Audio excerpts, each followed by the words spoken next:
With the holidays right around the corner, it's time for me to start planning all the festive meals and treats for the season. Frozen Washington red raspberries are the ultimate holiday shortcut to flavor, as they are picked at peak ripeness and frozen within hours to lock in their bright, sweet, tart taste. I love raspberries in my desserts, and boy does this cran raspberry pecan tart sound delicious. Grown by passionate farmers in Washington state, they're frozen with care to ensure top quality and food safety, and it always feels good to support local American farmers.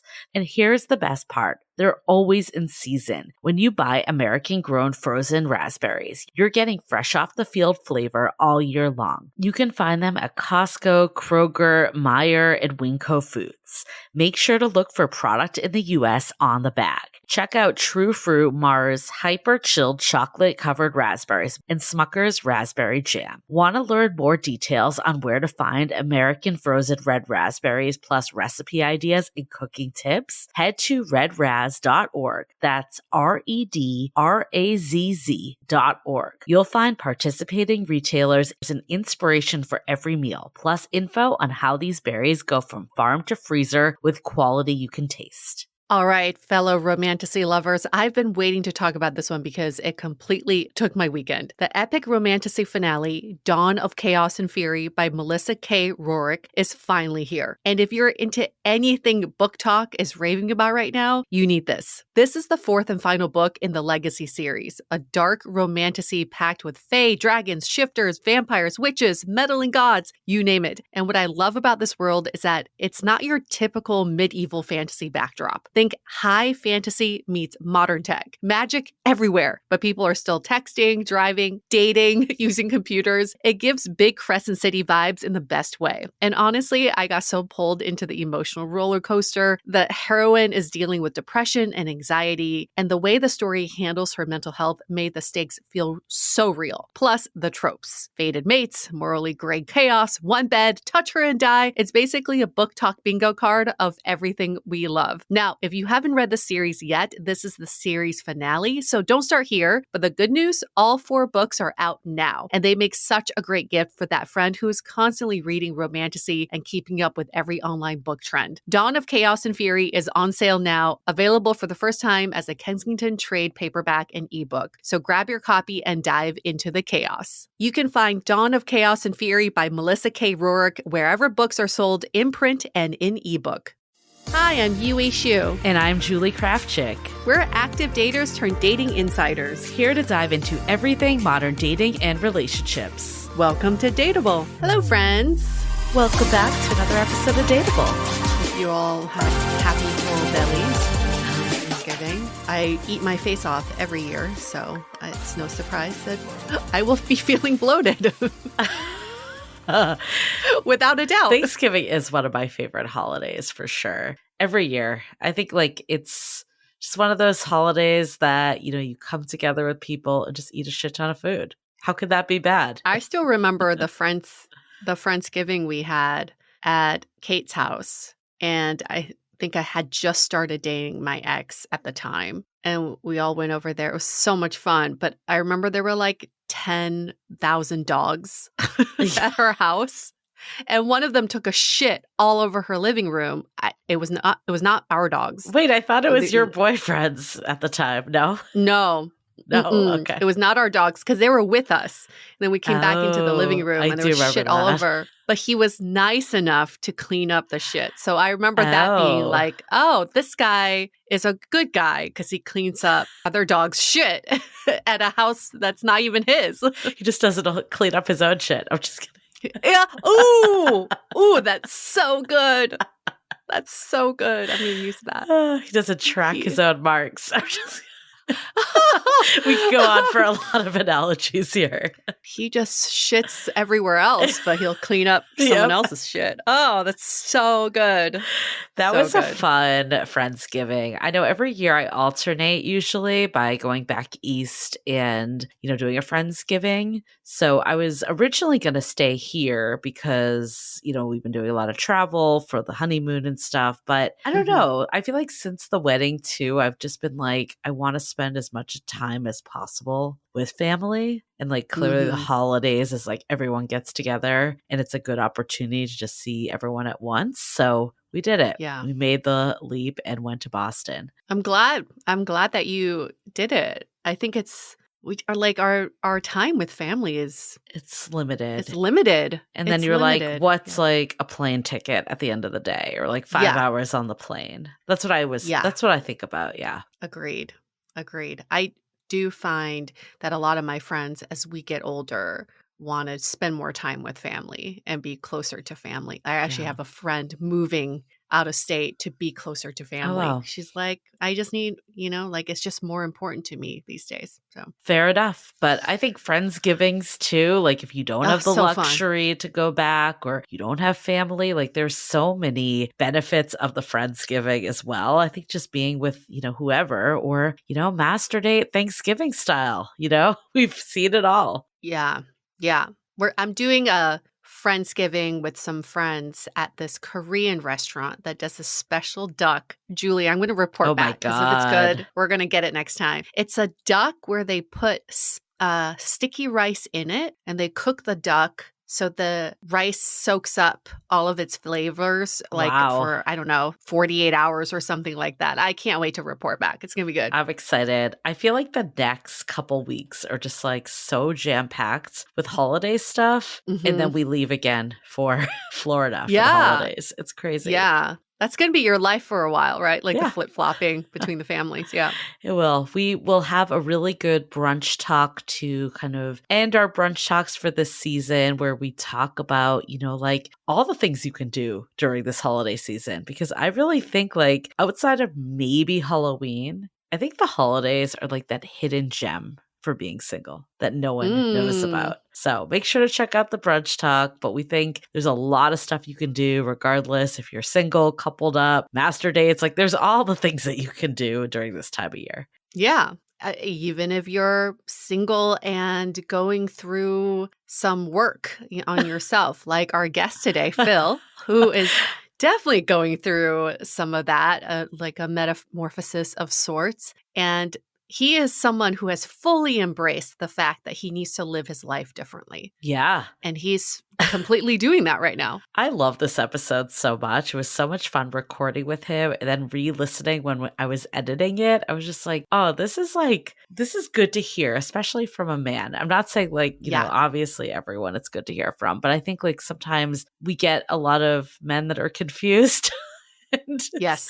it's nice to hear one that is, at least has a vision of where they want to go, understanding they're still Yeah. a work in progress, but recognizing when they've been emotionally unavailable in the past and taking the steps to really like remove those blocks. It was really refreshing, in my opinion, to hear. I read on a Reddit thread that someone was criticizing us for being too lenient on men, for Oh, being too interesting. nice to our male guests. And I think where we come from, and someone was defending us like, well, they believe in fairness and letting everybody speak and without criticism, right? And I do think maybe to some people we are lenient or we're too easy on men. I also think it takes a lot of guts to come on our show and to tell your story and to be public with your journey. So someone like Phil today is about to be very, very vulnerable in this conversation. So we applaud that first and foremost. Yes.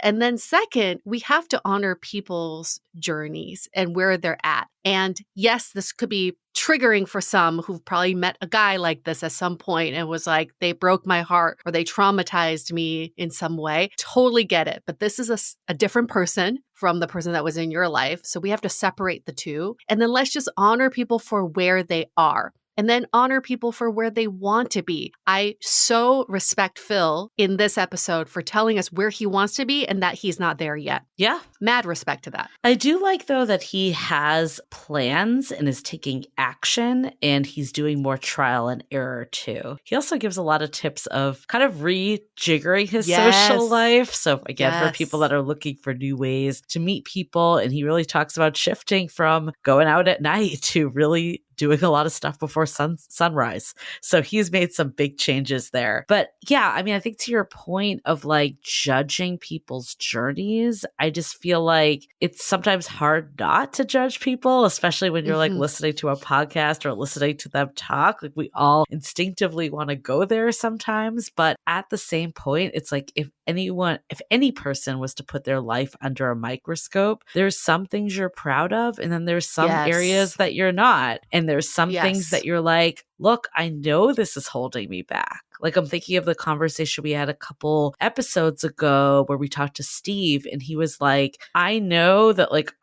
say I want commitment and then run from it. Like he's like, I'm aware and he just can't get out of it. And like, I don't think that's like a judgment, but it's more of like having kind of like in a way empathy for him that I'm like, this is kind of like, he wants to get there. Like he wants to do it. Like, yeah, like instead of like, I don't know, like hounding someone that like, why can't you commit? Like what would be the benefit of that? Right. And I think having these conversations, we get to see what happens behind the scenes. So for someone who dated someone like Steve, probably was like, oh, he's probably going to be a fuckboy for life or whatever, bachelor for life. They only see that externally on the surface.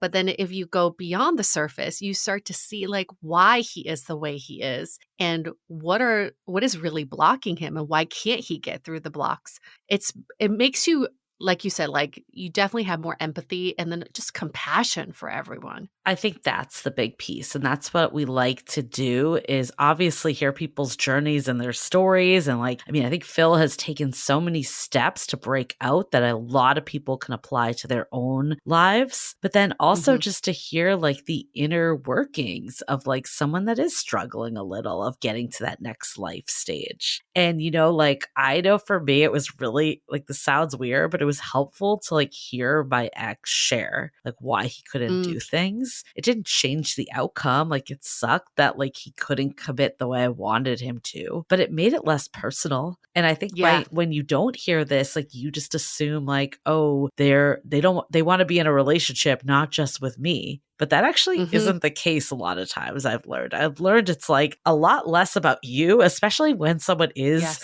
showing up and like wanting to be with you. A lot of times it's where they are in their own capacity, and hearing like the internal dialogue reminds us of that. And you're going to hear a lot of that with Phil. How did we meet Phil? Well, I met Phil in Amsterdam at Mind Valley. He came to my talk and he came to the dinner that I had right after the talk. And let me just be super honest and transparent that when I first met Phil, I made so many assumptions about him because he's a very extroverted guy. And I think people who are extroverted sometimes are misunderstood. Okay. So I thought Phil was a big flirt. He was there to meet women. He had a lot of female friends at this event. He was flirting with everybody and like cozying up with everybody. There was a very beautiful dating coach that gave a talk right before me, and Phil's like, oh, I'm grabbing coffee with her right now. So I'm like, okay, he's one of those. I totally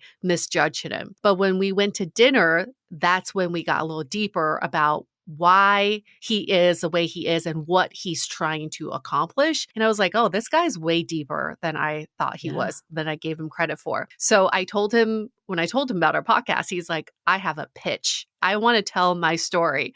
And he wrote a really great pitch of what he would talk about, and which is exactly what you're going to hear today. Yeah, I think this is extremely relatable. I mean, first of all, like anyone that likes to hear the inner workings of the male mind, which I know a lot of people do, anyone though who has struggled with going to a different life phase, like I know I definitely went through this, and a lot of my friends did too, that it's like, okay, I've kind of outgrown the party stage. And I don't really want to go out every Saturday, but I'm not in a couple. And now I just feel like I should be going out because what am I going to do? Just like sit at home by myself? Right. And then you're like in this weird straddle of like, I should be doing all these like activities to meet people, but it's not really honoring where I am. And then eventually kind of figuring out like what that looks like of like, okay, I still can, be in the world, in community, but not necessarily do the lifestyle I once had. Like I can move into this new lifestyle. And we talk about it as like kind of like this like relationship prep period. We talk about it even in our book, How to Be Dateable, that like sometimes this slowed down pace of life really signals that you are ready for something different. And it's like the start, it's like the nesting period, like before you have kids, for instance, when you're like preparing and getting everything in order, it just isn't as obvious. It isn't as obvious when you're not pregnant. True. True. There are signs. I was reading about signs of when things are about to shift in your life. And the major signs are, one, you get really nostalgic. Maybe you're reminiscing about old times or an old fling, an old friend. And then also chaos. You are in the middle of chaos, whether that's physical like chaos or mental chaos. You just feel like there's a lot going on and it feels overwhelming. But those are indicators that something's about to change in your life. And I think Phil is in the middle of that chaos right now because something's about to shift and he's already making these changes. And I'm so excited to see what next year brings for him. Same. He's definitely someone we have to check in on. He's also pretty funny too. So it's a good, enjoyable episode. So we hope you take a lot away from it. Okay. Yes. Of course, another thing that you can take a lot away from is our book, How to Be Dateable. Perfect. I don't know, stocking stuffer for a friend. That'd be a really big stocking. But yes. Yes, theoretically. The Kindle version, you just get him a Kindle too. Coupon to get the book. To get the audiobook. Okay, it's a good like Secret Santa white elephant maybe, if you have a lot of Signal friends. I don't know. Yeah, a white elephant gift would be interesting. Or someone would be like, yourself. Is this a joke? Is this real? Sometimes you need to just gift yourself something this time of year. Yes. This is what I like to do. I like to buy myself a gift really far in advance that I forget about it. So when I get it, it truly feels like a gift. So you can like delay shipping or tell like your parents to ship this to you at a later time. Just make it a surprise. It's romantic. Also, the book is really marked down right now. Yeah. It's this time of year on Amazon. Like, of course, get it anywhere. Go to your local bookstore. We're always for that. But that too. If you are being price conscious, because we get it, there's a lot going on this time of year. Amazon is really on sale. So you might want to take advantage of that. And we actually have no control of these sales, like zero. No. We don't have control. Our publisher doesn't. It's really Amazon. So this could go away tomorrow. Like, we have no idea. Yeah. So get on that. Something else you can get on is our coaching app. Yay! We launched this beautiful, incredible coaching app. I really feel like it is a work of art. It infuses AI, it infuses our most popular course, Finding Your Person. And every day you are fed some customized things to do and activities, whether that's a prompt, a challenge, a question to think about. You can also talk to the AI, talk to the app, text it. There's a lot of interactivity on a daily basis if you choose to interact with it that frequently. But it is one of the coolest things that we've ever done in our lives. And to be able to be like, now we have this AI coaching app. It's so cool. Like, yeah, we're pretty proud of it. It's so cool. And we're working with a company called Studios. You can go to studio.com/dateable. They're the brains behind the technology. We're the brains behind what info we feed it. So we gave it a lot of the audio lessons in our Finding Your Person program. We gave it, our podcast feed. So it will share with you the right info you need given where you are in your stage of life. And I think that's so cool in terms of dating, because the reality is we are all kind of going through something a little different all the time. Yeah. So it's not just like this universal one size fits all. Like I could be like recovering from heartbreak and you could be deciding, should I go on another date with this person? And you can basically share where you're at. And what else is cool about it is that you get this real-time feedback, because we've had this happen before. And again, we're all for like processing your patterns and thoughts and all of that with a coach or a therapist. But it's really hard to like ask kind of like, should I send this text? Or, how should I go up to this person at the bar and I see them literally in front of me? Like, you have to wait for an appointment. Like, you can't just like text your therapist. Like, I don't think they would appreciate that. Or you have to pay for it. Yeah. Yeah. But pretty sure they're not going to be like Saturday night. Okay, let's do an emergency session while you're at the bar to decide like what you should say to this person. Nor should they, because honestly, that isn't really what your therapist is there for. Like, no, it's not. And even like when we do coaching, sorry, a little tangent, even when we do coaching with people, we like to get to like the deeper rooted patterns, not just like the nitty gritty. So this is like the perfect way to get that instant feedback. And, obviously with any like AI tool, the more information you share, the more custom it becomes. Mm-hmm. And that's pretty cool. And this isn't like, out for the public, like ChatGPT. So I think that's really nice too. Yeah. Your info is protected, safe and secure. And speaking of like gifting season, if you have a friend who's really struggling in dating, this would be the ultimate gift. It really because would. They'll think about you every single day. There's a reminder of you. And if I were struggling right now in dating and a friend gifted me this, I would be forever grateful. Or even just share the link, honestly. Like, I don't even have to pay for it. Yeah. Just share it for your friend, Let them know. Be a good friend. Pay for it. Well, again, go to studio.com/dateable if you want to learn more, or you can always go to dateablepodcast.com to find all this stuff. It's all on our website too. Yes. Okay. Well, before we get into it with Phil, let's take a minute to hear from our sponsors.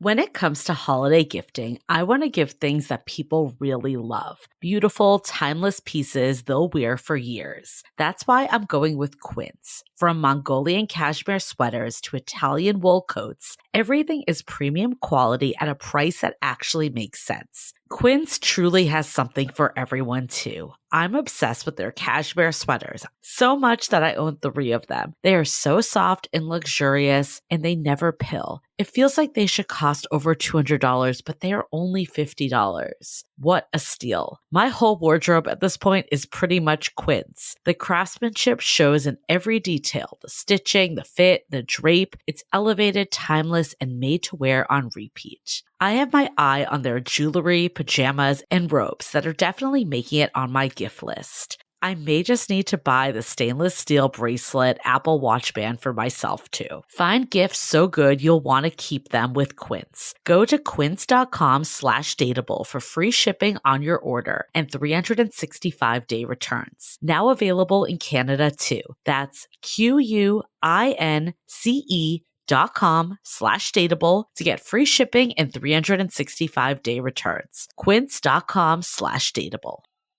This holiday season, comfort is knowing your home is filled with natural, sustainable comfort for a healthier environment for me and my family. As the holidays fill up with gatherings, travel, and to-do lists, Avocado Green Mattress products can transform your home into a peaceful, grounding retreat made with certified organic and sustainably sourced materials. From breathable bedding to handcrafted mattresses, Avocado is all about true comfort, so you can rest, recharge, and wake up refreshed all season long. Have peace of mind that every product is thoughtfully made with the planet in mind, so you can feel good about the comfort and quality you bring into your home. With Avocado, you can enjoy deeper rest, calmer mornings, and a healthier daily routine. And with financing options with Affirm, it's easier than ever to bring Avocado to your home. Prioritize rest and recharge with Avocado's organic comfort. Head to avocadogreenmattress.com today to create your natural oasis and save big during the holiday sale. Avocado, dream of better. Okay, let's talk about the journey to emotional availability.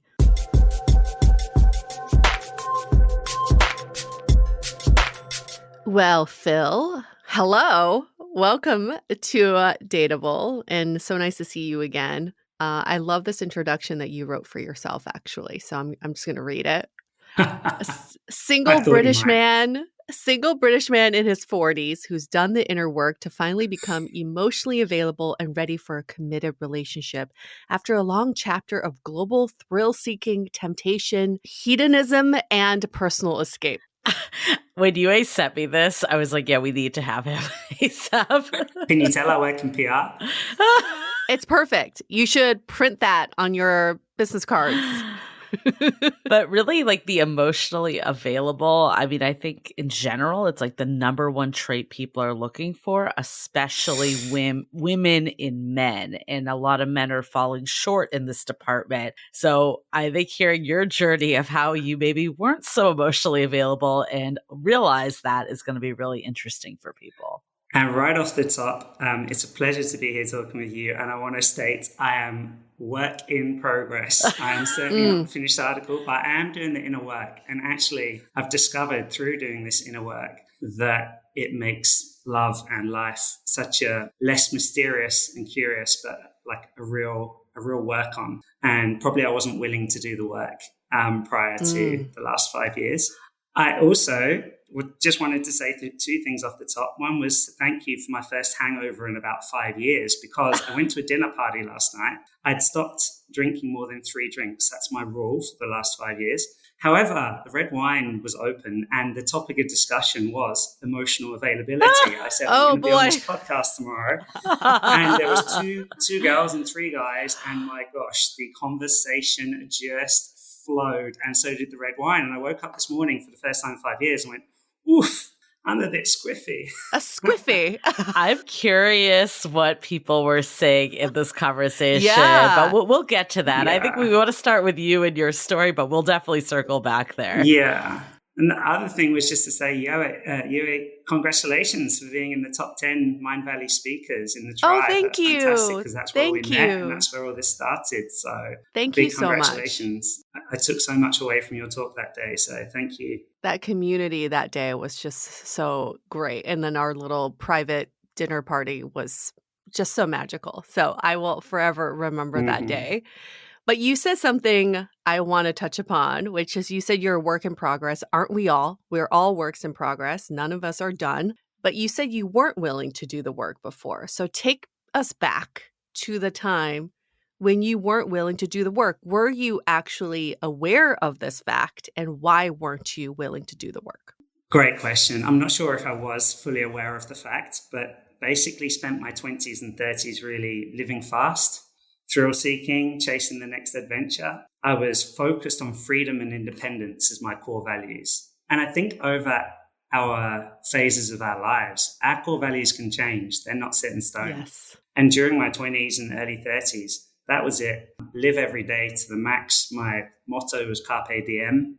And also work hard, play hard. So I was working to gain status and money and travel internationally. And on the outside, my life was exciting and transient, glamorous, beautiful locations, fancy hotels, business class travel. But on the inside, if I'm truly honest, it was exhausting. It was lonely nights in hotel rooms, constant jet lag, airports, living out of a bag, and ultimately unfulfilling. I think there's the law of diminishing returns.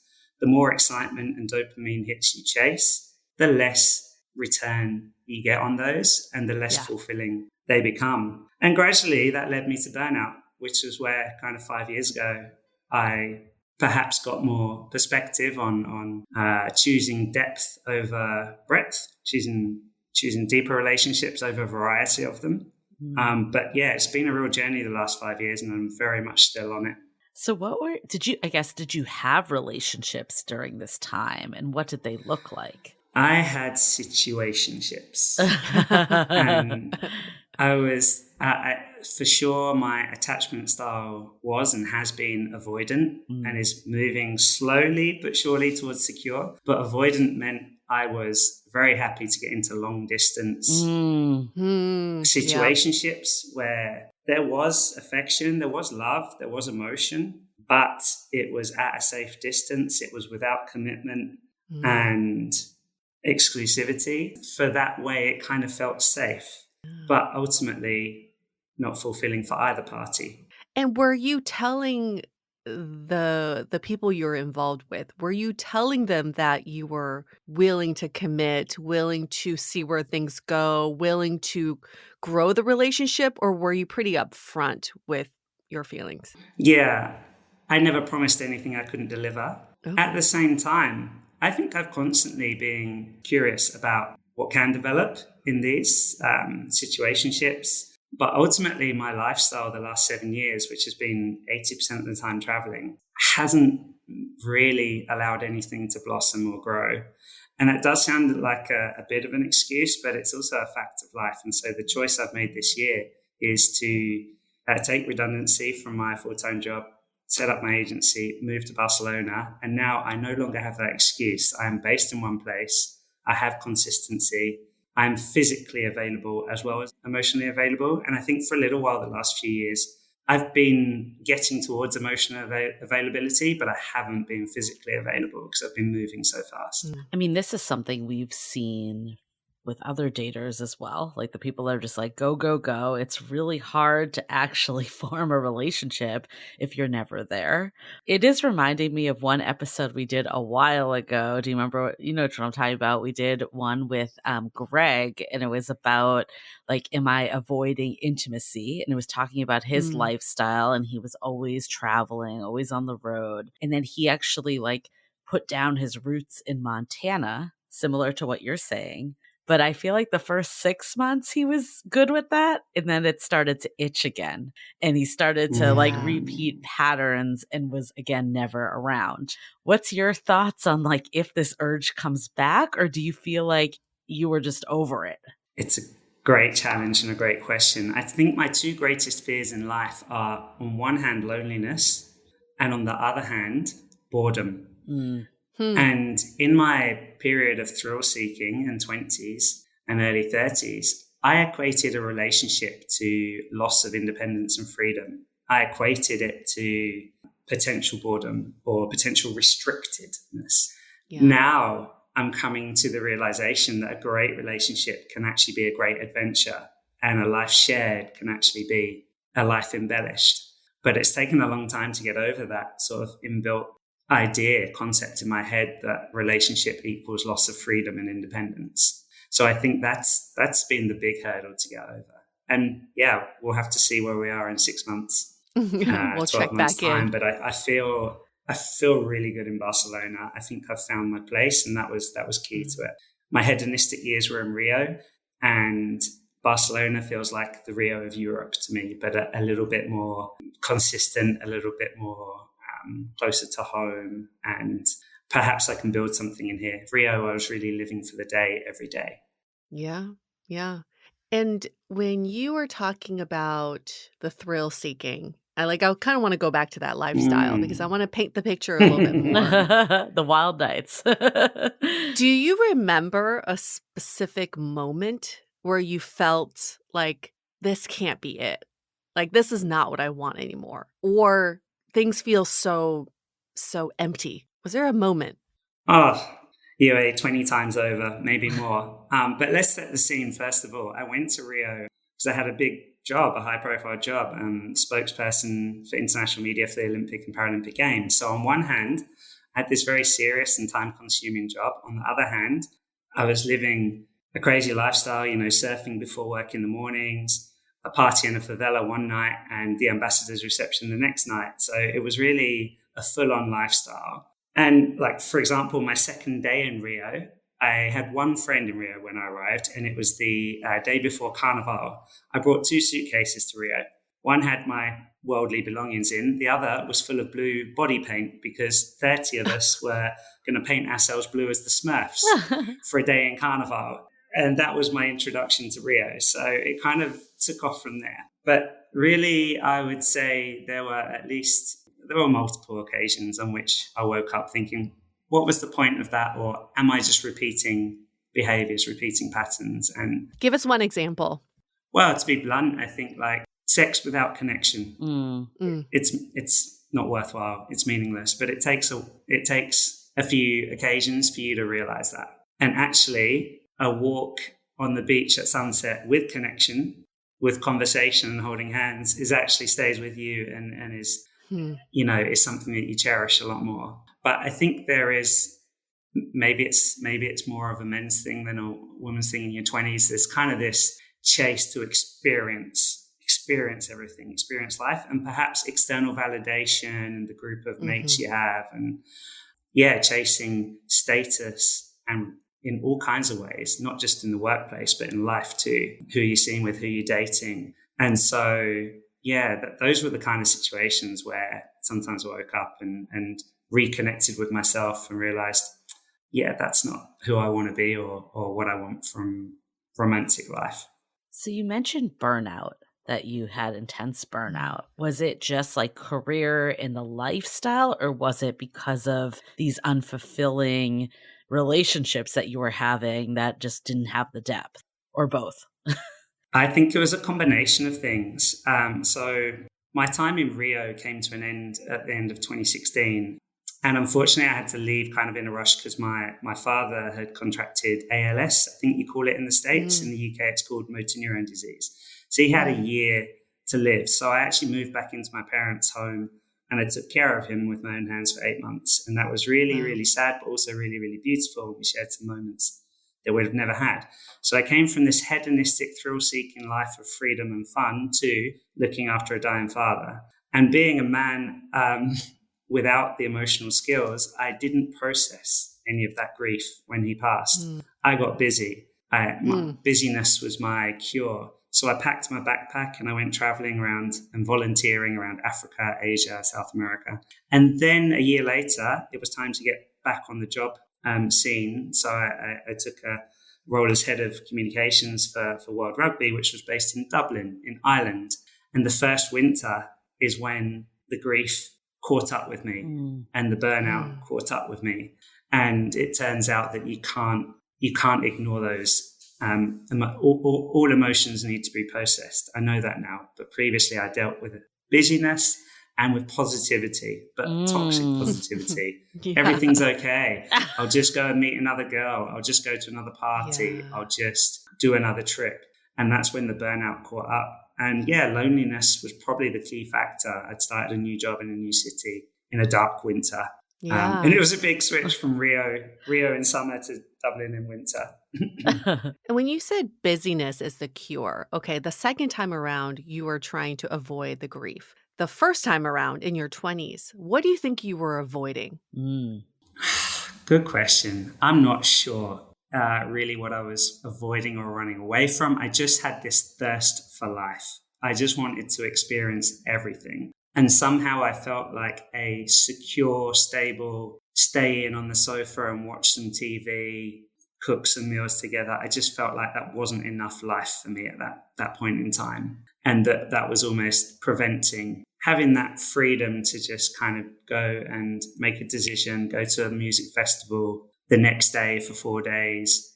I think it was just a real lust for life was greater than my lust for romantic relationship. This is maybe a hypothetical for both of you, because I'm honestly not sure the answer of it. Like, do you think that people are always avoiding when they're living a busy lifestyle? Or do you think there are people that just want a busy lifestyle and eventually they'll find a partner that fits into that busy lifestyle? Like, they'll go to the music festivals together, they'll do the trips wherever. Like, do you think that's possible? Or do you really believe to have a long term, solid relationship that expands, like, you have to kind of like let go of some of that a little? Mm.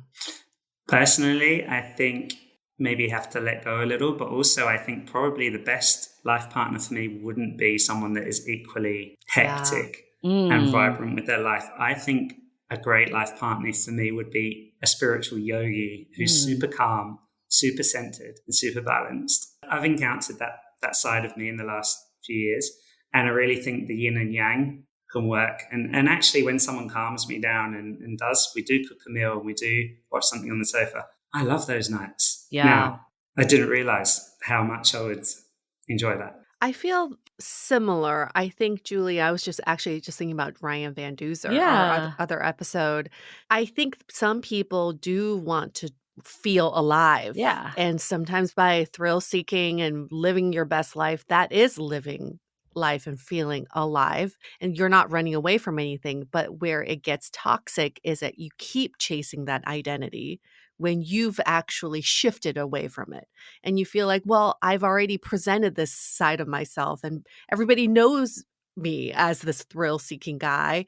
I can't, be something different. Someone I met at Mind Valley actually was a digital nomad, and she was saying she was ready to settle down, but she was going to move to every country she possibly could until she could find someone to settle down with. And I was like, actually, that's the opposite, right? You have to feel settled yourself first and not depend on someone else to settle you down. I also personally think there's like extremes, right? Like if you're just like always on the go, then I need to do a 180 and sit at home and, be this like more domesticated lifestyle. And I'm almost wondering if that's what happened to our last guest, Greg. Like he moved somewhere that like was like kind of a little dull, I guess is a good way to say it. He is a gay man. There were like 2 gay men in the whole state. Like it was just like maybe dated both. not the right place, where I feel like maybe there's like more of a middle ground. And like what I'm hearing from you, you're in Barcelona now, that it's like it's still an exciting lifestyle, but you're not across the world. You're more oriented towards like family and where you're from. And like I'm even thinking about like, my partnership, like we go to music festivals. We don't go every week, but we go like a couple times a year, and you still enjoy like more of the moments that you mentioned, Phil, of like cooking dinner together. So maybe it's like not all or nothing. Like we always think in such extremes too. Yeah. It's super healthy here as well. Like I saw 5 sunrises last week. And it's like run clubs are the new Tinder. Everyone is very addicted to fit and healthy and eating well. And that's attractive too. You had an episode previously, which I listened back to, called Is Your Independence Empowering or Keeping You Single? And I could relate to so much of that content. I think it was just the 2 of you chatting. And there were about 5 aha moments in there for me where I was like, yes, I've been there. And being staunchly independent and addicted to freedom, I think it can be a block to sharing life's adventure. And that's where I think I've come around to that actually life shared can be a greater adventure than one alone. How do you picture that? Keeping your independence and maybe even amplifying your independence while in a relationship? So I've had the privilege to live in a few different cultures in a few different countries, and I've traveled to over 80 now. And it's interesting. So in Brazil, in Rio at least, when you get into a relationship, you are expected to do absolutely everything together. Every Friday, every Saturday. From what I've witnessed, there is a real lack of trust and confidence. Yes. And therefore, everything has to be done together. In some other cultures, there's a real focus on independence and having your own life and doing your own thing. Sometimes to extremes, or even I know couples that have their own bedrooms within their house and occasionally share a bed, but not often. From my perspective, it's really important for both myself and a future partner to have our own interests, to have our own friendship groups, to have those things that are yours. My ex-girlfriend, actually, when I lived in London, I used to take her to my football team, Arsenal, to the stadium. But I think it was 3 matches in a row we didn't win when she went. So we decided she was a jinx and that she could do something else with her Saturday afternoon. And when we win, I would bring home a bouquet of flowers, and then everyone was a winner. I think that's the point though, because what you're describing is interdependence is what we talked about on that episode too. Like we always talk about too on this podcast, like if you want to attract a partner, like you have to have a full life. Like you shouldn't just be looking for a partner 100% of your time too, but then you can't be too busy that you don't let someone in. So it is kind of like a catch-22, and there is this like element of balance here. What do you think balance looks like? And like, how do you see if you're using certain aspects as a way of avoiding versus like bringing someone closer?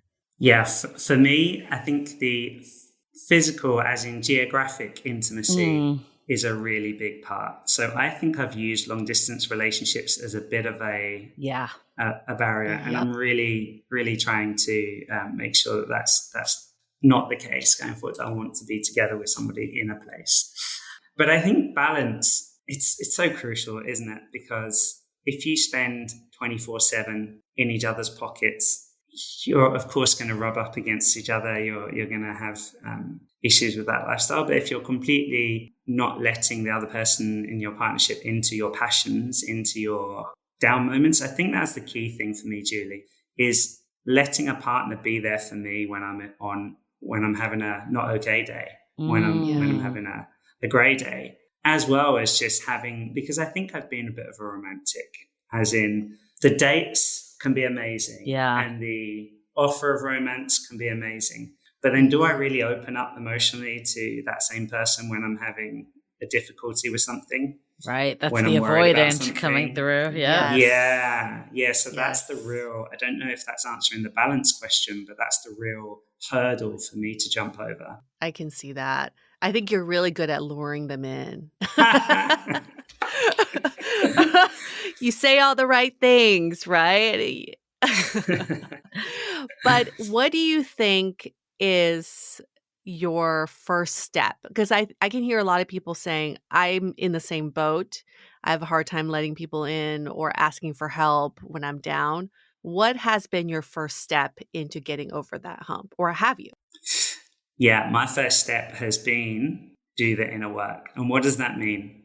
For a long time, I said, therapy is not for me. I don't need therapy. Hmm. Newsflash, everybody could do with therapy. Every human in this world could do with therapy. And actually, a lot of it has just been kind of me talking out loud and hearing myself. Obviously, the therapist is guiding it and asking a few decent questions along the way, but mostly I've been hearing myself and going, Phil, that's ridiculous. Do you really think that? Not.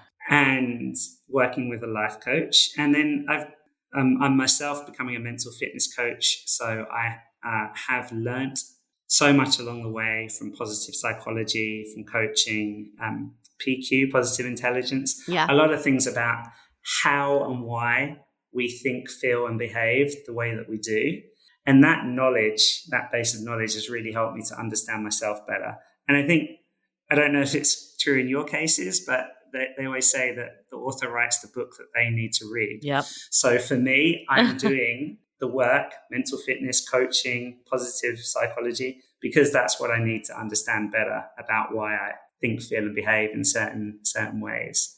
And with that knowledge, intention and knowledge is power. I'm starting to make actual changes in my life, like creating a base in Barcelona. What's another example of a change you're making that's like maybe not moving, but like something maybe like a little smaller that someone could implement? Well, for example, slowing down is probably my greatest challenge, and being available for someone to do slow down, maybe together with them. And I used to look at meditation as 10 minutes wasted, like, sitting still and quiet for 10 minutes and doing nothing but breathing and listening. That's a waste of time. Now I've discovered that it's the best 10 minutes I invest in my day every morning, because it sets me up for the next 10 hours with more clarity, more focus, more emotional openness. So that's one little change, one of many little changes I've made in the last 5 years. And it really makes a difference. And when I saw you, you told me that you had gone to a few dating events. How are you meeting people? What's your dating strategy? Yeah, so I'm probably a rare one in that I'm not on any apps. I don't think I have been since pre-COVID. So what's that, six odd years? I love people. I'm a curious people person. And so I get this from my mum, I will talk to strangers, even on the London Tube, which for any of you that have been to London, that is very rare. Yeah. So I am quite good at meeting people. I dance, and I'm into fitness, and yes, a bit of a social butterfly, but a butterfly that has been moving around from flower to flower. And I think what I'm doing now is taking care of my garden, and the butterflies come. It's more of the law of attraction than going out to find. But honestly, in a city like Barcelona or even London, there are so many ways that you can meet people in real life. And I think there is a lot of people saying, I don't want to be on the apps, but I have to be because it's the only way. I'd challenge that. I don't think that's true. I think if you're open, it takes a bit of courage and a bit of bravery, but if you're willing to notice someone you're attracted to and act on it. It's available. I want to dive into this even more, but before we do, let's take a quick break to hear from our partners. So for anyone listening knows I love timelines. So you mentioned like 7 years ago. This has been like going, like you've kind of got that start of the urge to slow down. I guess over those years, like I assume it's been gradual. Like all of a sudden you just weren't like, I'm living life, going out every night. I know there was death and mourning and grief that came through it, but like what is that process looks like and how many years has this spanned? Because I think it's important to point out that this stuff doesn't happen always overnight. Doesn't happen overnight. You're right, Julie. I think 5 years it's been a working project for me, and still is a work in progress. And one key change I've made is I've gone from being a night person to a morning person. Oh. And for me, the best hours of the day are between 6:30 and 9:30 in the morning. That's when all the best stuff happens. And actually in Barcelona, for example, there's essential bachata dancing at sunrise from 6:30 till 9 on a Tuesday, and it's amazing. You can check out on the Instagram. I already saw. I didn't know it happened. I didn't know it happened that early in the morning. That is sunrise. Damn. That's sunrise. Yeah. There's also yoga every morning. There is run clubs every morning. And actually, I'd say 80% of the new social connections I'm making are happening before 10 a.m. Wow. Which is very different. That is interesting for people to hear. Drunk in a club. Yeah. Drunk in a club at 2 a.m. Not really intentionally, just bumping into someone because they're in the same space and they're also drunk and they're also looking for something. The other big change is alcohol. Like I have this limit of 3 drinks because what I discovered is that 1 to 2, maybe 3 drinks does lower inhibition, does make us slightly more chatty and confident. But actually, beyond 3 drinks, nothing changes for the better. Lots of things change for the worse. Yeah.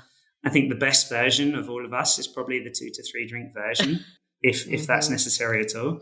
And this is something I learned in Brazil. In Brazil, they dance because they want to dance, because they like the music, not because they've stood at the bar and had 6 drinks first to work up the Dutch courage. And if they want to flirt with someone, they do it. If they want to kiss someone, they do it. It doesn't need to be after 6 tequila slammers. No liquid courage needed. And that was a huge life learning and something I've carried forward. And hangovers are such a waste of our lives.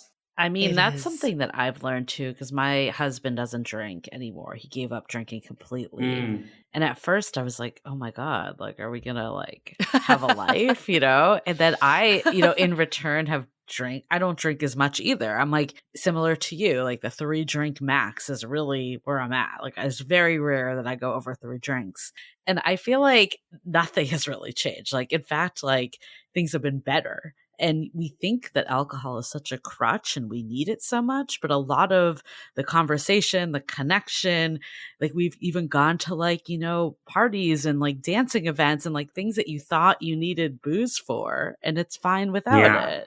Exactly. And actually, a thought came into my head there, which is the biggest change in the last 5 years has been accepting, and there's no better way to say this, but loving myself, falling in love and accepting the person that I am. And that takes maturity, and that takes mistakes and the wisdom of experience, right?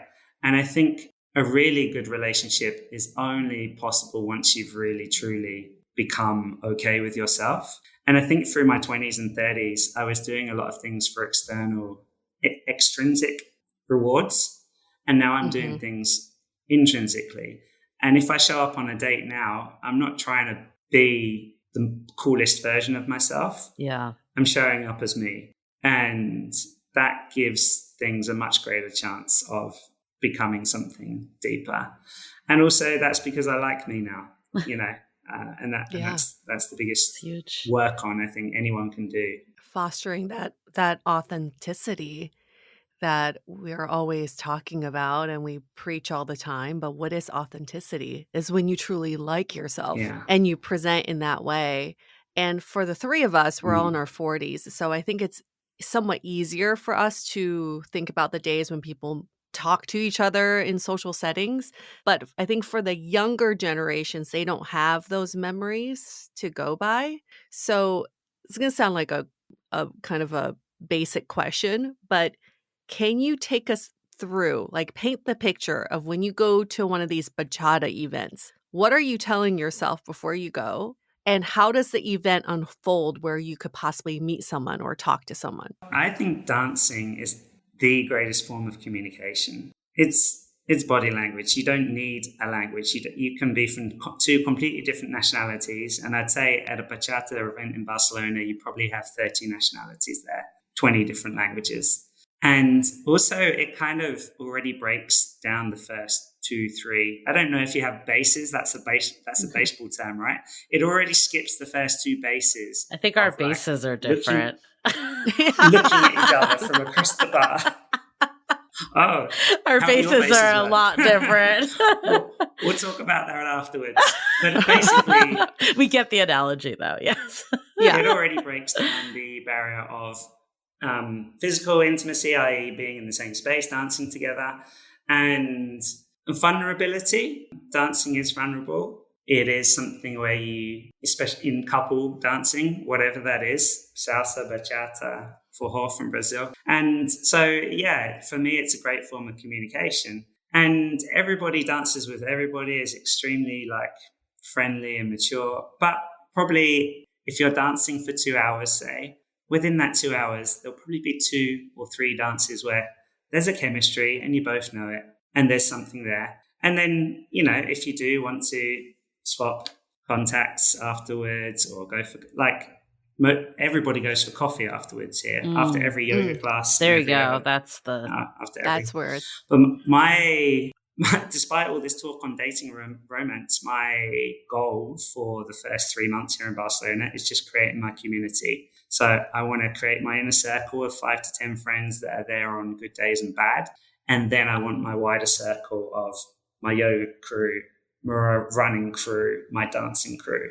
So romance I've kind of deprioritized for the rest of this year, but I'm open to something happening in the future. I actually think that's really important, especially when you move to a new place. But even if you're in the same city and you're just like, I want a different life stage. Like, I'm ready.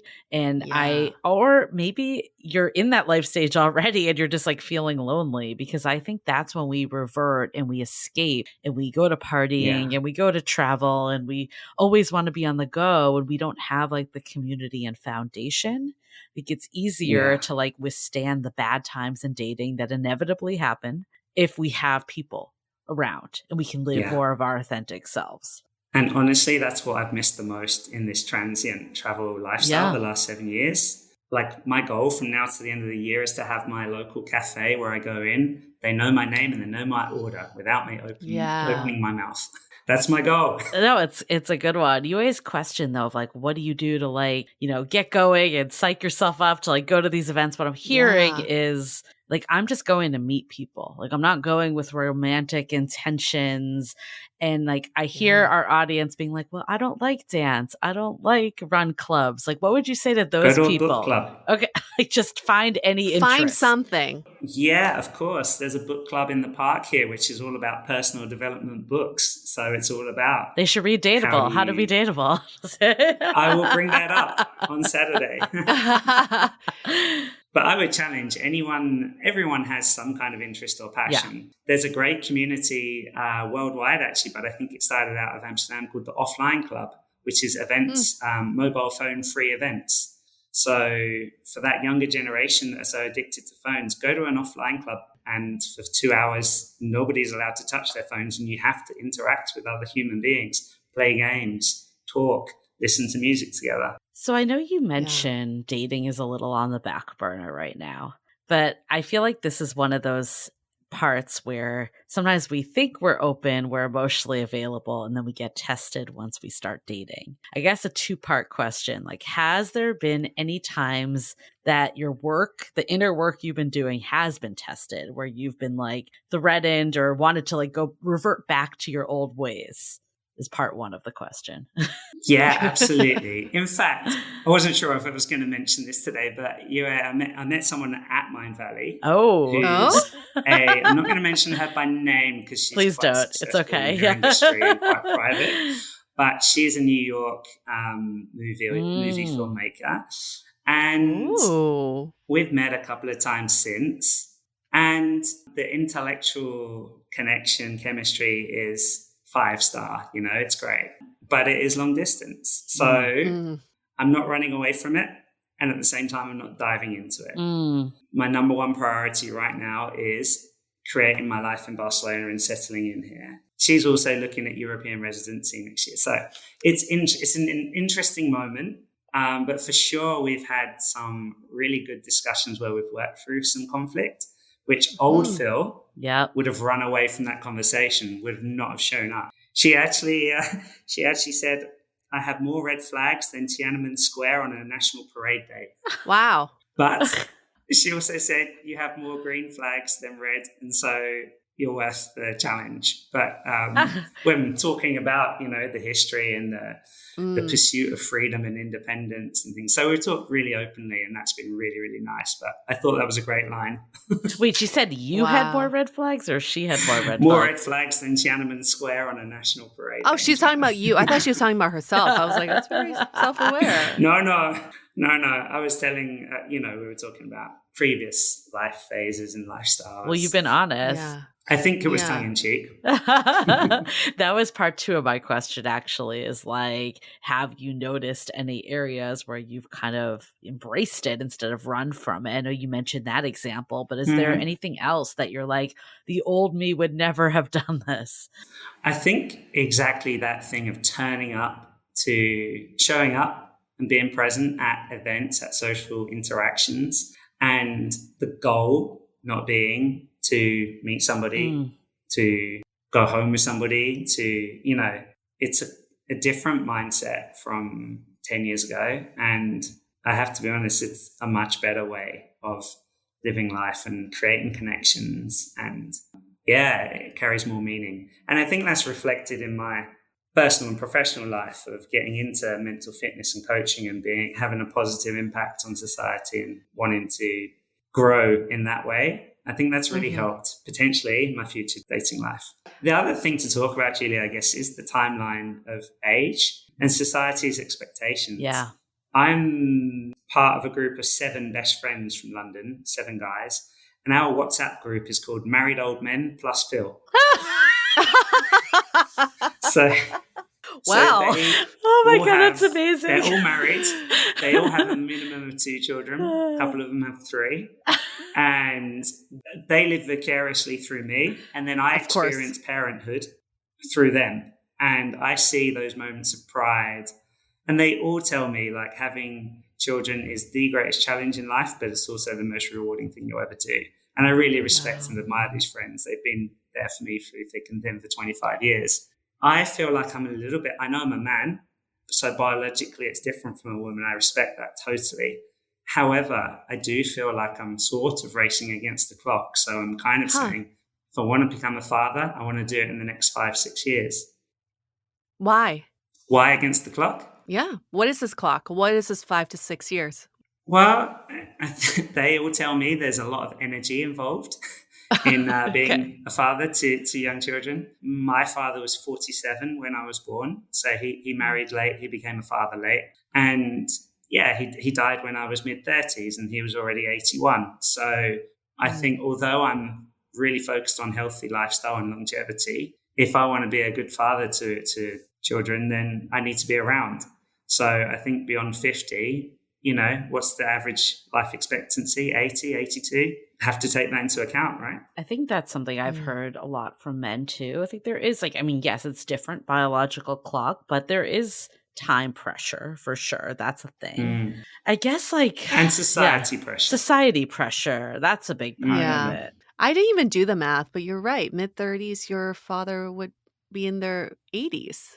I didn't even think about that because I do have friends whose parents are in their 80s already. And I'm like, whoa, that's mind blowing. But that's the direction we're all headed. Totally. I guess another, while we're speaking on gendered more, because I think one of the challenges with emotional availability, and I'm curious too, to go back to that dinner party that we were talking about earlier, said we'd go back and we're going to go back. But I think one of the things that Yue and I hear a lot is women want emotionally available men. That's the number one thing. That's what everyone wants. And tall. And tall. Yes. Oh, But people, that's changing a little bit, but yes. I think there's one piece though with emotional availability is one, it's a little bit of a buzzword. I mean, sometimes people can't really define like what that actually even means. And then the second part is, and I've experienced this too, I'll admit it, is like sometimes when a man does get very vulnerable, it can be seen as like weakness a little. And it's a complete double standard that I think a lot of women, and we've seen this before as well, it's like, I want this vulnerable guy, but then when he becomes too vulnerable, maybe it's a problem. Have you, I guess, do you have any thoughts on this topic in Oh, general? This I was the think a lot. crux of the conversation last Okay. night. I only wish the rest of the dinner table were here with me because it was a great conversation. Exactly that. Being a modern man is very complicated in this day and age in terms of you are expected to be open, vulnerable, soft, show soft, gentle kindness. And you're also expected to be tough, manly, provider, security. Take the discussion last night was, should the man take the initiative to organize the first date, pick the activity, pick the location? Should the man pay for the date in full? Really interesting. A lot of things are still very traditional, if you like, that the man is expected to do X, Y, and Z. However, the modern man is also expected to be emotionally available, be vulnerable, talk about their emotions, talk about their feelings. And I have really strongly leaned into this in the last 5 years, and it's been a great journey and a great challenge. You know, I'm becoming a breathwork facilitator, and I found the power of breath. It's the greatest way to release your emotion. And I was brought up by a father that had no emotional capability. He never said, I love you. He never said, I'm proud of you. He did. I sort of knew it, but he had no skill in communicating that. He was not a hugger. So I have forced myself to learn these kind of emotional soft skills, but it hasn't been an easy ride. And at the same time, we're expected to be a man's man. I'm an ex-athlete. I was brought up to be super competitive, to win at all costs. And that's still within me. And I still love playing sport. And UA, I'm waiting for us to get on the tennis court soon. Yeah, I know. Next time. I haven't forgotten. But yeah, Julie, it's incredibly complex to be a modern man. You kind of have to be two sides of the coin at the same time and find that balance. And it's not always that easy to do. So what was the conclusion of the dinner party? How did you all decide on a definition of what emotional availability is? The conclusion was the man buys dinner and the woman may buy coffee. The man buys dinner, the man is emotionally available. And that's why you drank a bottle of wine. You're like, okay. Yeah. So there was a consensus, I think, that probably we are moving and shaking in a community here in Barcelona that is quite leaning into the modern man, i.e. being vulnerable is seen as a badge of honor rather than a weakness in the circles that we hang out in. But we also noted that perhaps in 90% of other geographic locations or other cultures, that may not be the case. And there's a heck of a lot of work to do. And unfortunately, if you look at the rates of male suicide compared to female, or male mental health issues compared to female, men struggle because they're not allowed to be weak. They're not allowed to cry. We're taught from 5 years old, boys don't cry. And it's something I'm extremely passionate about. And I really want to help other men go on the journey that I'm on and succeeding to a fair extent at, which is being vulnerable is a strength and wear it as a badge of honor. I'm going to ask this question without judgment. So don't think I'm asking you because I'm trying to judge you, but I am transparently just very curious to know how you are handling casual sex in this journey of finding your grounding and your being settled in Barcelona, and also balancing this relationship-ish in New York. Yeah, the line is really cackly. I don't think I'm getting you any. I didn't hear that. You're breaking up. Sorry? Next question. Did you repeat that? No, seriously. Exactly what I said earlier. I think I came to the realization that casual sex without connection is relatively meaningless. I think there's two types of chemistry, right? There's physical chemistry, which can happen on a spark somewhere, someplace. But then there's intellectual chemistry, which I think you need both. You need the combination of both for things to be really great. But I have over-indexed in the past on beauty, attraction, and physical chemistry, and undervalued connection, conversation, and intellectual chemistry. So I am reversing that now. And for example, with this said person in New York, I'd say intellectual chemistry is 10 out of 10, which is really cool. So yeah, it's like I said, it's not my priority at the moment. My priority is building my community here in Barcelona, and that's going great. So you're having casual sex, but you're just being politically correct about it. That's what I'm hearing. But no, you are being more intentional about who you're hooking up Not with. lately, and it's not a priority.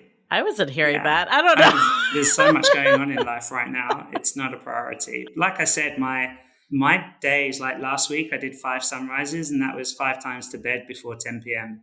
And it feels great, honestly. It's a really, really good way to live here. It's quite inspirational. I think the environment affects you a lot. The environment of where you are and the way other people are around. So yeah, it's a different phase of life, and I'm embracing that. I guess a fear of mine was if I settled down in my 20s, if I'd maybe get to mid-30s, 40s with a wife and kids and think like, oh my gosh, I missed out on living and have all these regrets. And so and I've had this conversation with my 2 best friends that I shared the years in Rio with, 2 other English guys. And we said, kind of the goal in life is to have all your life experiences, have all your wild experiences, have all your fun until you're 40. And then you're actually financially stable and mature and ready to be a good partner and create a family. Now I'm 44. So it's kind of like, that's where I'm talking about. I'm on this inner journey, but it's slightly longer than expected maybe. And you don't just click your fingers and find the right life partner and the right circumstances. But I'm taking steps in that direction. No, it makes sense. I mean, I guess one question I have is how do you know when someone is doing like the real work versus being more like performative? Like whether that's someone that you're dating or other men you encounter, like what are some signs that someone's like actually in it? I think it's like action rather than words, isn't it? It's showing up when they say the word, remembering details, being present in the date, in the conversation, making plans ahead. I think it's actions speak louder than words in romantic situations. And in my avoidant days, certainly I would have been great with words and terrible with actions. So that's a good kind of learning. Yeah, performance. I really don't like that word performance.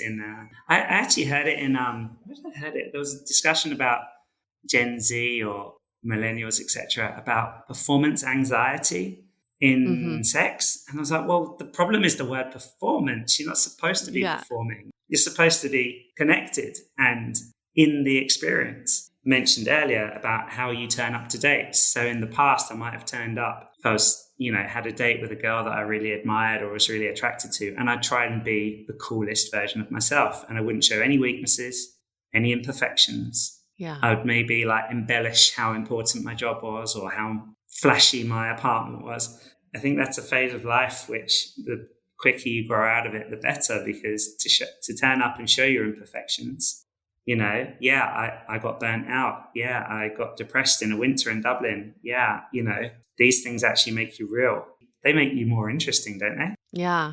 Well, here's the thing, because I want to go back to the dating events you've been to, because you told me a really interesting story. You went to these events around intentional dating in London, and you had met someone. Yeah. And you realized it was actually like a little too much work, like talking too much about the work you've done. Yeah. Can you tell us about that? It's almost like overcorrecting. I think it was called conscious dating, maybe the event. The event itself was great. And yeah, I met a girl. This was very soon after Mind Valley, I think.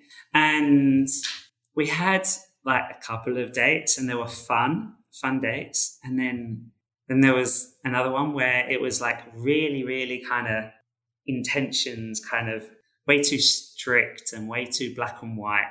And I think there's a balance between spontaneity and intentionality. And if you kill all spontaneity, then for me, the spark goes out. Hmm. I think that's actually what's happened in dating, to be Yeah. honest. This rise of Right. intentional dating is good in the sense as it's like a backlash from hookup Mm. culture. People were burnt that way. And I get it. It's like I want to go after what I want and be intentional.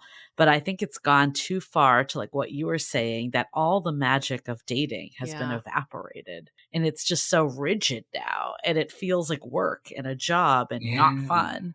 And that's why people are so It's got burnt to be out. fun. It's got to have spark and excitement, the unknown as well. And it doesn't mean, I think sometimes actually we can hide behind intentional dating with being emotionally available and Mm. Mm. vulnerable too. Like if we're so rigid Mm. with stuff, sometimes we're not actually like putting our real Right. thoughts out there. We're like hiding Yeah. Right. behind it. Yeah, I Not hear that. available. Yeah.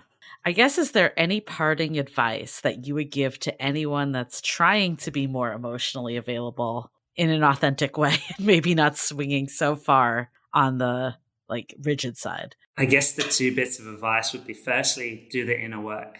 Work on yourself, accept yourself, love yourself, and have your purpose for yourself. And then relationships with others become so much more available and fruitful. And yeah, take care of your garden and the butterflies will come. I think the second thing is don't be afraid to show your imperfections. Show up as who you are. Show up authentically. And at the end of the day, if that person isn't into the authentic you, it's better you find that out on the first date than 10 months down the line. Right. I think this has been such a wonderful conversation. I've loved hearing just your journey and what you're experiencing. I think I have a couple major takeaways from it. The first being, you kind of started off like, can you just be busy and fast paced lifestyle, but not avoiding? And I think actually after this conversation, I do think you're avoiding yourself if you Yeah. Mm. never have a time to like just be in your own thoughts. And always, like you mentioned, Phil, of just like being performative on dates or looking for that external Mm. validation all the time. And I think for it to really be that you are slowed down and embracing yourself, it needs to come from Yeah. yourself. And you can't do that if you're always avoiding yourself. So I do think to have a relationship, some parts you need to have some time that you're just doing nothing. And the point that you made too around like, I used to think that meditation was 10 minutes of wasted time, but I realize it actually helps my whole day. I think that's so important, like not just with meditation, but to zoom out in life in general, that taking those extra moments to slow down a little actually might speed Mm-hmm. up the whole thing. Like we often think in dating, it's Yes. like, I need to go on all these dates and get as many matches. And actually, that doesn't usually get you to finding your person. I know from our experiences and talking to others too, it's like sometimes when you're taking this more like slowed down lifestyle and being, I guess, more intentional in terms of who you decide to spend time with, of like, this person is like aligned with what I'm looking for, that actually can lead to Yeah. less dates, but better dates. So Mm. again, an example of slowing down doesn't always mean like throwing in the towel or wasting time. It actually can be what moves you forward ultimately. And it's the paradox of choice, right? It's a real thing. Quality over quantity. And for those that are on Yeah. apps, it's kind of you swipe on one person and say yes and go on a date. That means there's 1,000 other options that you're saying no to, and they're in the back of your head, kind of going, "Oh, this date better be amazing because there's 1,000 other options that I said no to." Yeah. You're on a losing streak before you start because the paradox of choice. Yeah. The theme that I keep hearing over and over again with your conversation and some of our previous conversations that were similar is this like chasing of identity. And sometimes we talk about chasing the lifestyle, but I actually think we spend a lot of time chasing our identity. And if you think about it, identity is our past. It's something that you formed from the previous you. And sometimes we try to repeat that, right? Like I'm known as the old married men plus Phil. Like that's my identity. I'm known as the thrill seeking, always on, living out of my suitcase Phil. Like that's the identity. And you stamp that. And then you spend a lot of your future time chasing that previous past.